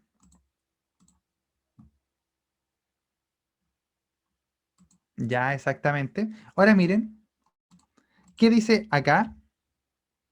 Cuando uno lee desoxirribonucleico, activamos muchas áreas cerebrales y por tanto consumimos muchos recursos cognitivos, lingüísticos y energéticos para leer esa palabra. Imagínense que para el niño que está leyendo la casa es azul, fueran solamente desoxirribonucleico, porque no tienen los precursores de la lectura y aparte porque esa transformación grafema-fonema no es la ideal. Por tanto, el niño hace un gastadero de energía, un gastadero de recursos cognitivos, atencionales, emocionales, lingüísticos, y ese proceso no es eficiente. Ahora, ¿qué dice ahí? Fácil, aplaudir. Y acá, ¿qué dice?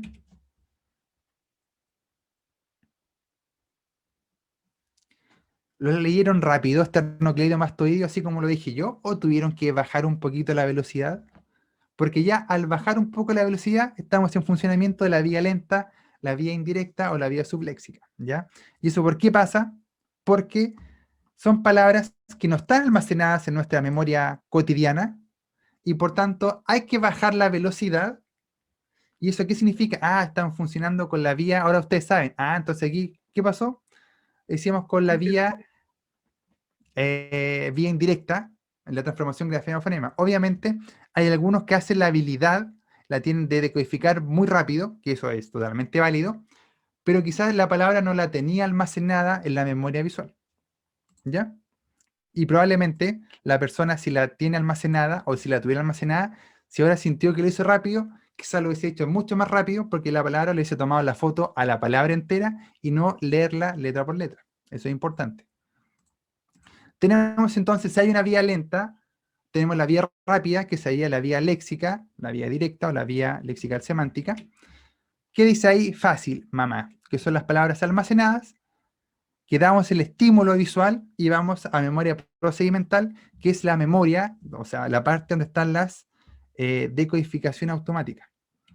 Tenemos fácil, que dice ahí casa, y acá mariposa. Si se dan cuenta, fue mucho menos, fue más rápido leer esto, o más fácil hacer esto que lo anterior. ¿Y eso por qué?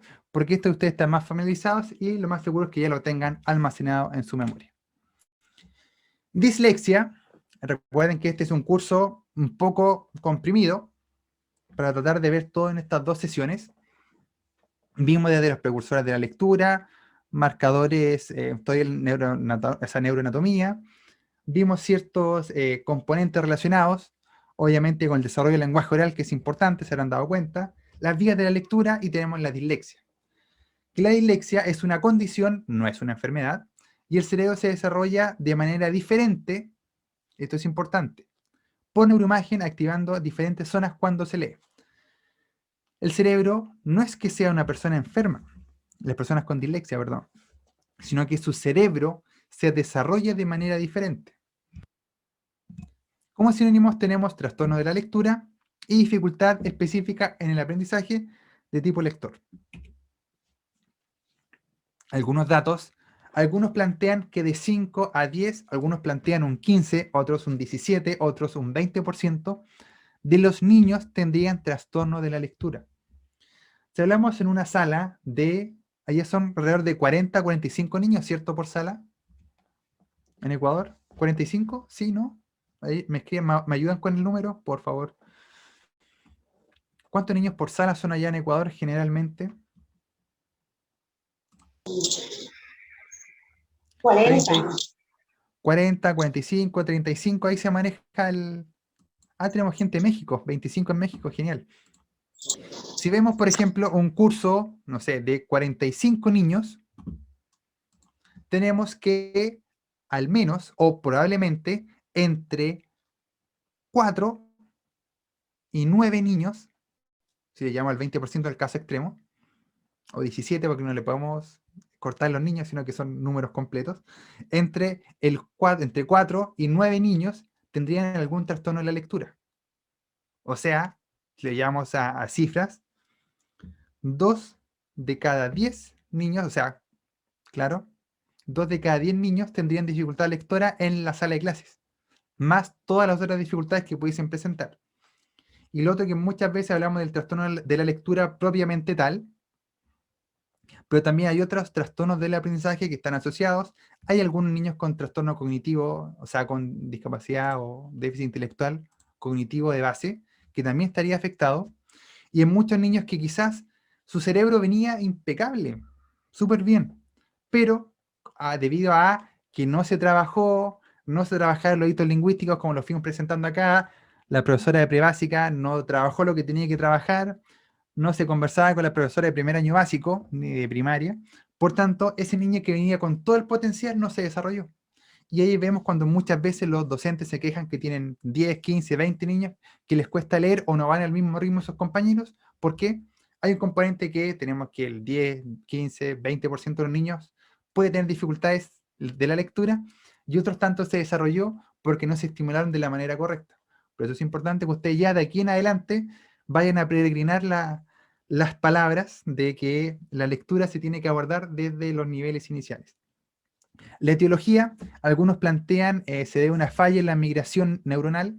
Cuando hablábamos de migración neuronal, cuando uno nace, o sea, cuando uno le produce la fecundación, va creciendo la célula unicelular, se va multiplicando, llega un punto que hay ciertos marcadores que dicen, estas células que son totipotenciales, dicen, esta célula sirve para, va a ser el dedo de la uña, esta célula va a ser el dedo del ojo, o sea, perdón, va a servir para el ojo, esta otra va a servir para un dedo, esta otra para una muela, esta otra para un diente, esta otra va a estar relacionada con el área del lenguaje del cerebro, esta otra con el área visual, con el área auditiva, y muchas veces algunos plantean que se debe a una falla en este marcador que da el rol de las tareas entre uno y otro. Posee un componente hereditario, y acá es lo importante, por eso, aparte de las preguntas que anexaron de cuándo dijo su primera palabra, su primera oración, si hablaba muy mal entre los 2 y los 3 años. Ustedes pregunten si hay algún familiar con dificultades lectoras, diagnosticadas o no diagnosticadas, si hay algún papá o un hermano. ¿Por qué? 40% de hermanos disléxicos tiene en mayor o menor medida el mismo diagnóstico. Si ya sabemos que el hermano, esto es casi tirar una moneda, 50%. Sabemos que el hermano que pasó por la misma escuela le costó leer, puede que sí, como puede que no, el hermano que viene en el curso siguiente también le cueste. Niño de padre disléxico tiene 8 veces más posibilidades de desarrollar dislexia o un trastorno de la lectura, por tanto tienen que preguntar si el papá le costaba leer o a la mamá. Y genético, esto ya es mucho más específico, algunos plantean que pudiese ser una alteración en los cromosomas 15 y 6. Eso no lo podemos medir nosotros. En Estados Unidos, alcanza un 80% de todas las dificultades en el aprendizaje, en donde sugieren un déficit nuevamente en el procesamiento fonológico. Recuerden, fonología es el principal precursor neuropsicológico de la lectura, pero no es el único. Se establece anatómicamente y principalmente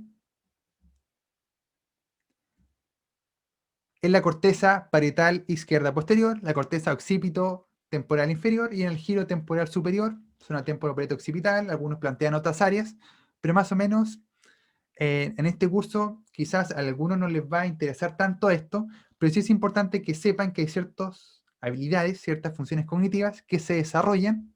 Ya vimos hasta los hitos del desarrollo lingüístico que va relacionado con la maduración del cerebro. Y que hay ciertas áreas especializadas. Importancia del desarrollo cognitivo y psicolingüístico de los años anteriores al ingreso del primer año de enseñanza básica. Ya vimos el umbral lector que tienen que desarrollar los niños antes de empezar a leer, que se deben cristalizar en los procesos antes de que el niño lea, para que pueda leer de manera correcta. Así como también el enfrentamiento de la comunidad educativa a niños que no logran afianzar y automatizar el proceso lector. Obviamente, muchas veces los docentes, acá hay muchos docentes lo más seguro, no saben qué hacer con un estudiante. Pero ahora, si ya saben que quizás el niño lee mal, espero que ya les quede como más claro, que no es porque el niño sea flojo, no es porque el niño le cueste, ya al niño le cuesta, pero muchas veces no sabemos por qué le cuesta al niño. Ahora tienen ya o espero que queden con la idea de qué cosa le pudiese estar costando para poder derivar o poder intervenir, o hacer algún abordaje que vamos a ver la próxima semana. Aunque la dislexia no se puede eliminar, es posible obtener mejorías importantes con una intervención adecuada, logrando modificaciones funcionales favorables en ciertas zonas cerebrales involucradas en el proceso lector. O sea, gracias a la increíble plasticidad cerebral, si uno interviene de manera oportuna, de manera correcta, no haciéndolo si le cuesta leer, haciéndolo leer, sino que ver qué precursor de la lectura pudiese estar afectado para poder trabajar, vamos a conseguir mejoras. Yo les mencionaba al inicio, yo trabajaba con chicos de 4, 5, 6, 10, 12, 13, 14, 15, 20 años, y si uno trabaja desde los precursores, se consiguen muchas mejoras. Tenemos diferentes tipos de dislexia. Las dislexias adquiridas, dificultad para leer debido a lesión cerebral, evolutivas, que aún no ha desarrollado uno de los componentes primordiales para la lectura, que es lo que nos convoca a nosotros, dislexia evolutiva, y retraso lector, que no ha conseguido hacer funcionar los componentes de manera óptima. Por eso muchas veces algún niño quizás los tienen con alguna dislexia, que vamos a ver los tipos más adelante, subtipo de la evolutiva, y quizás hay algunos que tienen retraso lector. Y eso es importante, que muchas veces cuesta diferenciar entre uno y otro, pero sí se van a encontrar déficit en algún precursor de la lectura que sí o sí tienen que trabajar. Las dislexias evolutivas, yo sé que ahora voy rapidísimo porque se me está acabando el tiempo, obviamente, y lo otro que este es un pródromo para lo que viene la siguiente semana. Según la Asociación Internacional de Dislexia, esta sería una dificultad específica del aprendizaje de origen neurobiológico que se caracteriza por dificultades en el reconocimiento preciso y fluido de las palabras, ¿ya? Por problemas de ortografía y decodificación.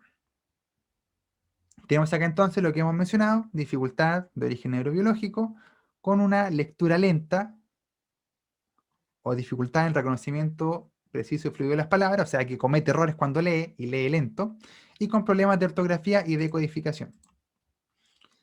Los dos tipos gigantes de dislexia, tenemos dislexia de superficie, que sería la afectación en el reconocimiento visual ortográfico de las palabras, asociada a inmadurez cognitiva debido a escasas experiencias lectoras previas, y manifestación sería una lectura lenta y analítica con carencia de fluidez y baja comprensión. Acá, yo siempre les digo, la dislexia de superficie, ustedes quieren que se lo graben, es lectura lenta pero segura. La lectura de superficie son esos niños que leen muy lento, pero leen bien. O sea, lo que yo me he dado cuenta. O sea, si ustedes ven que un niño, no sé, se espera que lea 70 palabras por minuto y el niño lee 20, pero en esas 20 que lee las lee a velocidad tortuga, pero las lee impecable. Ahí, ¿qué puede ser? Que el niño, quizás hay algún componente que está fallando, pero no tiene mayor compromiso de las habilidades previas, sino que debe a que quizás el niño venía súper bien de fábrica, por así decirlo, pero no lo estimularon de la manera correcta. Y la otra dislexia es la dislexia fonológica, que se debería a alteraciones en tareas relacionadas con el nivel fonológico del lenguaje, nuevamente fonología, principal precursor neuropsicológico de la lectura. Tenemos hasta una vía indirecta o vía subléxica o fonológica de la lectura. También tiene una dislexia con su nombre, probablemente debe ser importante la fonología. Se asocia a déficit específico en el desarrollo psicolingüístico de esta habilidad y posee o cómo se manifestaría con un peor rendimiento de las habilidades lectoras y una mayor persistencia de sus dificultades. Generalmente, el niño de arriba, con dislexia de superficie, lo hace leer y puede que mejore solamente leyendo, pero son los menos.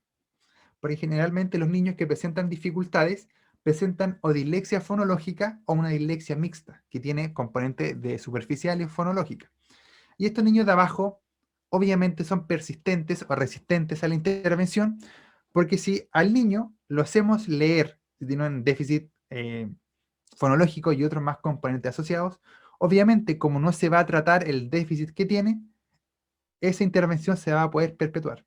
Por eso es importante que ustedes puedan pesquisar los precursores de la lectura, o si no los pueden pesquisar porque no dentro de sus competencias, los puedan trabajar, los pueden incluir incluso hasta el inicio de cada clase para poder potenciar esta habilidad. Gravedad, esto ya es como muy técnico, pero lo quise agregar para las personas que trabajan con personas con dislexia propiamente tal. Leve, de acuerdo al DSM-5, algunas dificultades con las aptitudes de aprendizaje en una o dos áreas académicas, pero suficientemente leves para que el individuo pueda compensarlas o funcionar bien cuando recibe una adaptación adecuada a servicios de ayuda, especialmente durante la edad escolar. O sea, son aquellos niños que, por ejemplo, hay una habilidad, hay ciertas investigaciones que mencionan que ustedes solamente al separar la letra, según que ahí tienen una cierta separación entre letra y letra, hagamos que es esto, si ustedes la separan un poco más, la otra semana lo vamos a ver, así que los dejo invitados cordialmente la próxima semana. Hay ciertos parámetros que haría que la percepción visual del niño pudiese a retener la información visualmente de un poco más de tiempo, que permitiría analizar de mejor manera. Por tanto, probablemente algún niño con dificultad leve, solamente al espaciar las letras sería una adecuación curricular más, o adaptación curricular, depende del país y el autor, más que suficiente para la dificultad que tiene. Leve, o moderado, perdón, las dificultades son notables con las aptitudes de aprendizaje en una o más áreas académicas, de manera que el individuo, tiene pocas probabilidades de llegar a ser competente en algunos periodos de enseñanza intensiva y especializada durante la edad escolar. Se puede necesitar alguna adaptación o servicio de ayuda, al menos durante una parte del horario en escuela, en el lugar de trabajo o en casa para realizar las actividades de forma correcta y eficaz. Recuerden que la dislexia no es solamente a niños, también se trabaja con adultos. Por lo tanto, acá necesitamos ya un poco de trabajo más dirigido, mayor marca personal. Y grave, Las dificultades graves en las aptitudes de aprendizaje que afectan varias áreas académicas, ya no hablamos de una o área, sino que son muchas, de manera que el individuo tiene pocas probabilidades de aprender esas aptitudes sin enseñanza constante e intensiva, individualizada y especializadas, y aquí hablamos, importantísimo, durante la mayor parte de los años escolares, incluso con diversos métodos de adaptación y servicios adecuados en casa. En la escuela o en el lugar de trabajo, el individuo puede no ser capaz de realizar con eficacia todas las actividades. Entonces tenemos, aparte de la dislexia, que puede ser de uno u otro tipo, leve, que con una cierta modificación, el niño lo mejora, leve, o sea, moderada con un poco de ayuda, y grave con marca personal para poder resolver esa dificultad que presenta o poder intervenir en lo que necesita el niño. No olvidar entonces, esto no se les puede olvidar, igual lo vamos a repasar la próxima semana, dislexia de superficie, lectura lenta y analítica, escasa fluidez, baja comprensión asociada a experiencias lectoras deficientes. Recuerden, este es el que lee lento pero seguro, que no se equivoca al leer o tiene muy pocos errores. Y tenemos también la dislexia fonológica, que el rendimiento peor que el anterior, obviamente, errores en la lectura, mayor persistencia o resistencia a la intervención, especialmente si no se interviene de manera correcta, y asociada a un déficit psicolingüístico de la fonología principalmente. Igual lo vamos a repasar la próxima semana porque al verlo así, muchas veces no es imposible que se guarde la primera. Signos de alerta, ya lo hemos adelantado un poco. Presencia de algún trastorno del lenguaje o del nivel fonológico, porque fonología, principal precursor neuropsicológico de la lectura. Dificultades fonológicas y sintácticas, ya recuerden siempre, si las presenta entre los 2 y los 3 años, nos puede indicar que más adelante puede transformarse en un lector deficiente o que presente dificultades lectoras. Y esto es muy importante de mencionar, que si iniciado el proceso de enseñanza formal de la lectura, pasan 3 meses y el niño ya está atrás de sus compañeros, imaginémonos, acá en Chile parte el año escolar en marzo. ¿En qué mes parte allá en Ecuador? Igual en marzo, ¿o no? El año escolar, ¿en qué mes parte? Pero hagamos ejemplo genérico, parte en marzo. Ya al pasar 3 meses, o sea, marzo, abril, mayo, inicios de junio, el niño se va a dar cuenta que se queda atrás de sus compañeros. A los 3 meses del primer año básico, ya puede ser que el niño va a presentar dificultades lectoras y tenemos que trabajar enseguida. Ver por qué se está quedando atrás, qué precursor está afectado y poder obviamente trabajarlo. Y si no está dentro de las competencias, hacer una intervención con toda la sala, poniéndonos, entre comillas, el parche antes de la herida, trabajando todas esas habilidades que nosotros creemos que no pudiesen estar desarrollados. Ahora les pregunto, vienen las preguntas previas que hicimos al inicio. ¿A qué edad se debe adquirir la lectura? Les pregunto, ¿existe una edad fija que se puede aprender a leer o no? ¿O de qué depende? Ahora pueden abrir el micrófono, no hay problema. Si alguien quiere tirarse a la piscina. Muy buenas noches, tal vez a partir de los 6 años. Buenas noches. Muy buenas noches. ¿A qué edad se debe adquirir la lectura? ¿Existe una edad específica o no? De acuerdo a lo que vimos hoy día. Considero, buenas noches con todos, pienso que para adquirir la lectura se podría decir que no hay una edad determinada. Obviamente también depende de la disponibilidad y capacidad que el niño tenga para poder adquirir nuevos conocimientos, tanto en fonemas como en grafemas. Exactamente lo que hablábamos, que habían ciertas habilidades previas relacionadas con el proceso lector, ¿cierto? Y que se espera que sea el primer año básico. Pero si el niño no tiene las competencias, porque no se trabajaron antes, el niño lo puede hacer a los 2, o sea, segundo, tercero, cuarto. De hecho, yo he trabajado, intervenido, hasta con niños de cuarto, quinto que no leen. Y no sé cómo pasan de curso. Pero en ese sentido, muchas veces, si al niño le cuesta leer, más que establecer, o sea, se espera en el sistema acá latinoamericano, porque en otras partes, a los 7, a los 8, a los 9 años, el niño recién le están enseñando a leer, pero acá tenemos que adecuarnos al contexto. Si el niño tiene todas las competencias, pudiese empezar a leer en primer año básico y nunca forzar la lectura a nivel preescolar porque no están todas las habilidades adquiridas.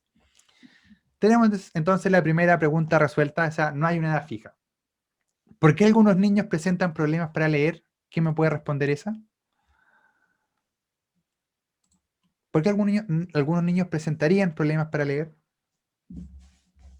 La idea es que construyamos, perdón, entre todos. Ya quedó más que resuelta esta pregunta, ¿cierto? ¿Alguien quiere responder? ¿O respondo yo todas las preguntas y avanzamos más rápido? Nuevamente, considero que, como se dice, ¿por qué presentan problemas? Obviamente porque eso no fueron estimuladas esas capacidades.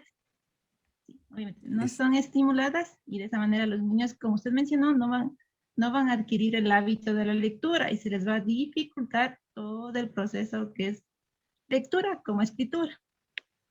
Y ahí tenemos dos puntos. Un punto es que el niño puede que no lee o que presente problemas para leer porque no tiene las habilidades precursoras neuropsicológicas de la lectura o también por una enseñanza ineficiente del cuerpo docente o del equipo que está a cargo a nivel preescolar y a nivel escolar. O sea, tenemos esos dos Exactamente. componentes. A nivel de la parte cognitiva que el niño hace, que puede que no se haya trabajado o que venga muy mal de base, o también puede ser por enseñanza deficiente. Así que ahí también hay que poner ojo. ¿Cuáles son, esto ya creo que está más que claro ahora, al finalizar el curso, cuáles son las principales habilidades para la adquisición de la lectura? ¿Se acuerdan o no? Habían 5 que yo les enseñé. A ver si los pueden decir de alguna, si quieren lo pueden escribir o pueden abrir micrófono. Solamente el nombre. Primero, ¿cuál es la principal habilidad, el principal precursor neuropsicológico de la lectura? La conciencia fonológica. Excelente, estimado. Tenemos uno, conciencia fonológica. ¿Cuáles otras habilidades les mostré o les dije? La adquisición de vocabulario. Vocabulario, bien. 2. ¿Qué más? La velocidad de denominación. Velocidad de denominación. ¿Qué otra cosa más? El reconocimiento del grafema fonema. Exactamente, y nos falta uno. El conocimiento del alfabeto. Exactamente. Y algunos plantean como bravo, como les mencionaba, que también estaba incluido el interés por leer, por aprender, perdón. Pero ya con esos 5 vimos cómo siguen desarrollando, vimos que eran fundamentales, que se deben trabajar. No sabemos cómo todavía, lo vamos a ver la siguiente semana con algunos ejemplos. ¿Y a qué edad uno debe comenzar a intervenir en la lectura o en el proceso lector? Les pregunto. ¿A qué edad? 2, 3 años. Desde los 3 años ya podría ser. ¿A qué edad uno debería comenzar a intervenir? ¿Qué dice el resto? ¿Están todos de acuerdo? ¿No están de acuerdo? Buenas noches. Yo creo que Buenas noches. específicamente puede ser a partir de los 2 años también, porque en esta edad se puede trabajar con lo que son los pictogramas, que son imágenes y palabras, y uno de esta manera se puede intervenir en la lectura también con los niños. Ya podría ser. ¿Qué dice el resto? Pues ya habla de pictogramas allá, una enseñanza formal de la lectura. ¿A qué edad dicen ustedes que se debe empezar a intervenir la lectura? ¿No? ¿Sí? ¿No? ¿Están de acuerdo entonces que se debe empezar a trabajar a los 2, 3 años? Aquí me permite una consulta, maestro. Tenga la bondad. Frente a No, la... no tengo. Así no hay problema. Gracias. Gracias. Bueno, frente a esta situación de lectura de imágenes y esta tremenda avalancha, donde el ojo parece que se ha comido todo, como dijera por ahí McLuhan, me parece. Frente al manejo de los dispositivos desde tan temprana edad, ahora con lo de la virtualidad. Entonces, todas estas competencias que usted ha tenido la gentileza de guiarnos, ¿ya? ¿Cuál es el nuevo reto? En mi caso, yo soy docente. Y un poco me detengo cuando usted habló del cuento, el audiolibro. Yo tengo hijos ya grandes que prefieren escuchar, dice madre, yo voy a donde sea y escucho. Entonces hay tanta facilidad igual, pues sabemos que habrán dispositivos que ya no necesito ni escribir, etcétera, etcétera. Entonces,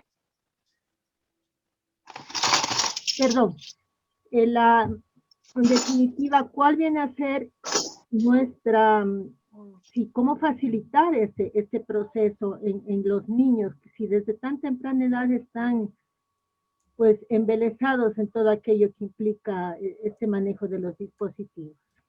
Esto, por favor, ¿cómo No, poder muchas gracias resolverlo? por la pregunta, pero esa Gracias. pregunta la vamos a dejar registrada para después, para la ronda de preguntas, así que no se preocupe, si la vamos a responder. Ya, le Para, agradezco. para ir terminando con el bloque redondo, ¿ya? Si no, vamos a empezar a responder preguntas y no vamos a cerrar bien. Así que no se preocupe, lo dejé apuntado.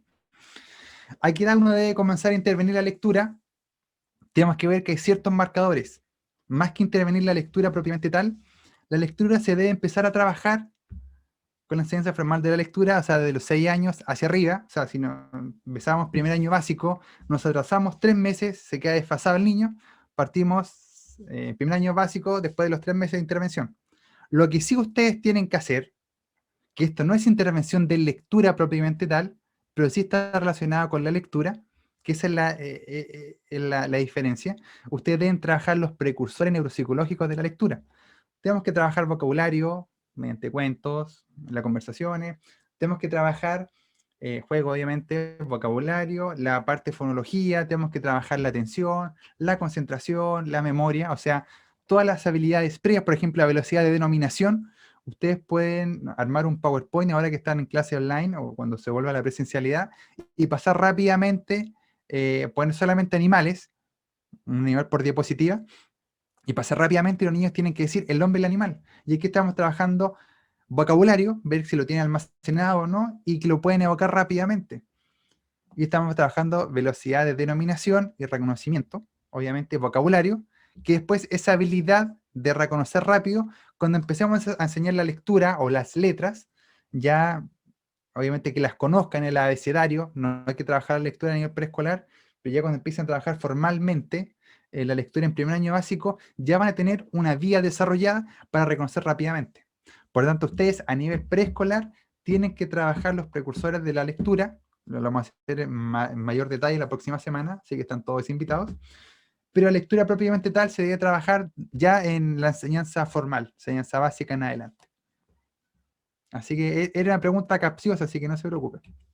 Y obviamente la idea es que se hizo para que ustedes puedan guardarlo. ¿Y cómo aplicarlo esto a las clases? Lo veremos en el siguiente curso de la siguiente semana. Gracias a todos los que están en las distintas plataformas, obviamente por la convocatoria. Llegaron muchas preguntas, obviamente no se puede responder todo. Y de verdad que ha sido un grupo ameno, se ha sentido que están interesados y eso se agradece.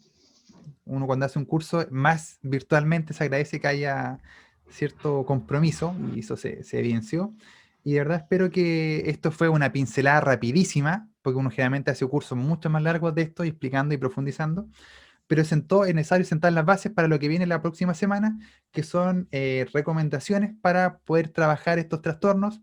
Vamos a hacer un breve repaso, obviamente, porque algunos que probablemente van a perder esta clase, y también para que puedan recordar conocimientos mucho más frescos y sea mucho más, les haga mucho más sentido lo que se les va a entregar. Así que eso, estimados, obviamente vamos a conversar también con lo que es la evidencia científica y parte de las investigaciones que yo he desarrollado para que podamos conversar más adelante. Igual vamos a tener esta interacción de preguntas y poder conversar para poder aclarar dudas puntuales. Así que eso, estimados y estimadas, que estén muy bien. Agradezco sus agradecimientos, valga la redundancia, y nos vemos la siguiente semana.